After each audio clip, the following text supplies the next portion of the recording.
आज पंचायती राज दिवस के मौके पर पूरा देश मिथिला से जुड़ा है, बिहार से जुड़ा है।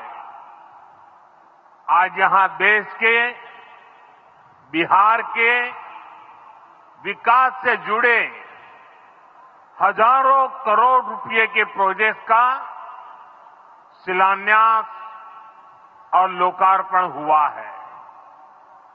बिजली, रेल, इंफ्रास्ट्रक्चर के इन विभिन्न कार्यों से बिहार में रोजगार के नए मौके बनेंगे। आज राष्ट्र कवि रामधारी सिंह दिनकर जी की पुण्यतिथि भी है। मैं उन्हें विनम्र श्रद्धांजलि अर्पित करता हूं। साथियों, बिहार वो धरती है जहां से पूज्य बापू ने सत्याग्रह के मंत्र का विस्तार किया था। पूज्य बापू का दृढ़ विश्वास था कि जब तक भारत के गांव मजबूत नहीं होंगे, तब तक भारत का तेज विकास नहीं हो पाएगा। देश में पंचायती राज की परिकल्पना के पीछे यही भावना है। बीते दशक में पंचायतों को सशक्त करने के लिए एक के बाद एक कदम उठाए गए। टेक्नोलॉजी के माध्यम से भी पंचायतों को मजबूत किया गया। बीते दशक में 2 लाख से ज्यादा ग्राम पंचायतों को इंटरनेट से जोड़ा गया है। 5.5 लाख से ज्यादा कॉमन सर्विस सेंटर्स गांवों में बने हैं।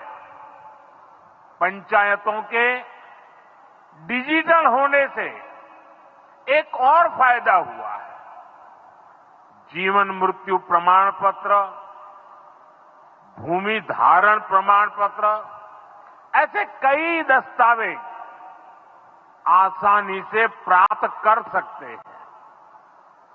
आजादी के अनेक दशकों बाद जहां देश को संसद की नई इमारत मिली, वहीं देश में 30,000 नए पंचायत भवन भी बनाए गए। पंचायतों को पर्याप्त फंड मिले, ये भी सरकार की प्राथमिकता रही है। बीते 10 साल में 2 लाख करोड़ रुपए से ज्यादा का फंड पंचायतों को मिला है। ये सारा पैसा गांव के विकास में लगा है। साथियों, ग्राम पंचायतों की एक और बड़ी समस्या भूमि विवाद से जुड़ी रही है। कौन सी जमीन आबादी की है, कौन सी खेती की है, पंचायत की जमीन कौन सी है, सरकारी जमीन कौन सी है, और इन सारे विषयों पर अक्सर विवाद रहता था।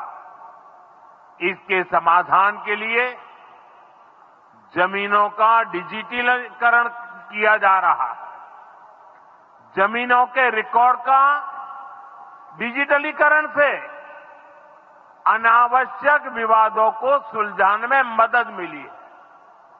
साथियों, हमने देखा है कि पंचायतों ने कैसे सामाजिक भागीदारी को सशक्त किया।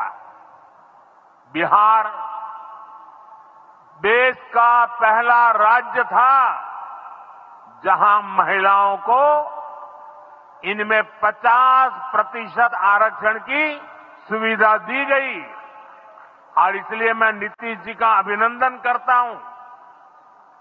आज बहुत बड़ी संख्या में गरीब, दलित, महादलित, पिछड़े, अति पिछड़े समाज की बहन बेटियां बिहार में जनप्रतिनिधि बनकर सेवाएं दे रही है और यही सच्चा सामाजिक न्याय है, यही सच्ची सामाजिक भागीदारी है। लोकतंत्र ज्यादा से ज्यादा भागीदारी से ही समृद्ध होता है, सशक्त होता है। इसी सोच के साथ लोकसभा और विधानसभा में महिलाओं के लिए 33% आरक्षण का कानून भी बनाया गया है। इसका लाभ देश के हर राज्य की महिलाओं को होगा, हमारी बहन बेटियों को ज्यादा प्रतिनिधित्व मिलेगा। साथियों, देश में महिलाओं की आय बढ़ाने के लिए रोजगार, स्वरोजगार के नए अवसर बनाने के लिए सरकार मिशन मोड में काम कर रही है। बिहार में चल रहे जीविका दीदी इस कार्यक्रम से अनेक बहनों का जीवन बदला है। आज ही यहां बिहार की बहनों के स्वयं सहायता समूहों को करीब 1000 करोड़ रुपए की मदद दी गई है। इससे बहनों के आर्थिक सशक्तिकरण को और बल मिलेगा। ये देश में 3 करोड़ लखपति दीदी बनाने के लक्ष्य की प्राप्ति में और सहयोगी बनेगा। साथियों, बीते दशक में ग्रामीण अर्थव्यवस्था को नई गति मिली है। गांवों में गरीबों के घर बने, सड़कें बनी, पक्के रास्ते बने हैं, गांवों में गैस कनेक्शन पहुंचे, पानी के कनेक्शन पहुंचे, शौचालय बने हैं। ऐसे हर काम से गांव में लाखों करोड़ रुपए पहुंचे हैं।